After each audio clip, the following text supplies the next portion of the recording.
이제 다음 주면 10회 방송을 끝으로 연인 파트 1이 마무리됩니다. 이어지는 파트 2는 한 달 정도 지난 10월경에 방영된다고 하는데요. 애청자인 한 사람으로서 쉬어가는 한 달이란 기간이 너무나 아쉬울 뿐이네요.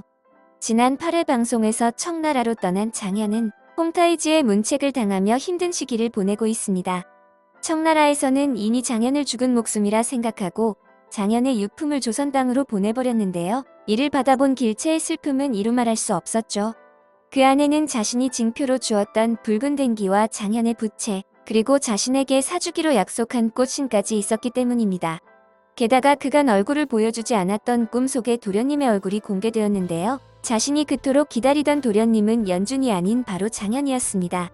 길체는 장현이 살아 돌아올 거라 굳게 믿으면서 힘들게 삶을 버텨내기 시작합니다. 마을의 엽전을 모아 유기그릇을 제조한 길체는 대장간을 차려 본격적인 장사를 시작합니다. 그리고 한참의 세월이 흘러 길체와 장현은 전혀 예상하지 못한 곳에서 마주친다고 되어 있는데요.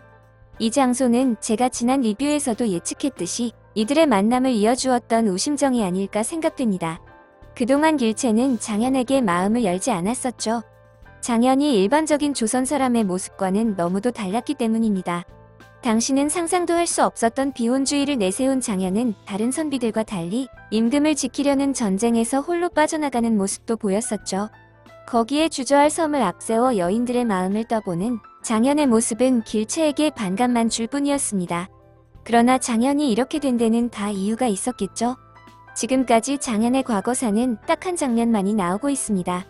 그것은 바로 어린 장현이 집 밖에서 아버지를 부르며 울부짖고 있고 집 안에서는 아버지가 누군가를 때리는 듯한 장면이었죠. 아마도 이 사건으로 인해 장현이 결혼을 안 하는 비혼주의가 되었고 또 나라를 지키는 일에 관심을 멀리하게 된 것으로 보여집니다. 병자호란이 있기 9년 전 청나라의 전신인 후금이 쳐들어왔던 정묘호란이 있었는데요. 비록 2개월 만에 끝난 전쟁이긴 하지만 당시 많은 조선 여인들이 후금의 포로로 잡혀갔었습니다. 그리고 이들을 조선 땅으로 송환하기 위해 많은 돈을 후금으로 보낸 역사가 있는데요. 장현의 어머니 역시 정묘호란 때 후금의 포로로 잡혀갔다가 조선으로 송환된 여인인 것으로 보여집니다. 워낙 유교적 문화가 강했던 조선은 이들을 환양녀라고 표현하면서 이미 오랑캐들에게 몸이 더럽혀졌다 하여 힘들게 돌아온 여인들을 멀리했다고 합니다. 특히 이것이 사회적 문제가 되자 나라에서는 이혼을 허락하지 않았지만 여인의 남편들은 갖가지 이유를 대며 집에서 쫓아내거나 또는 다른 첩을 두고서 쳐다도 보지 않았다고 하죠.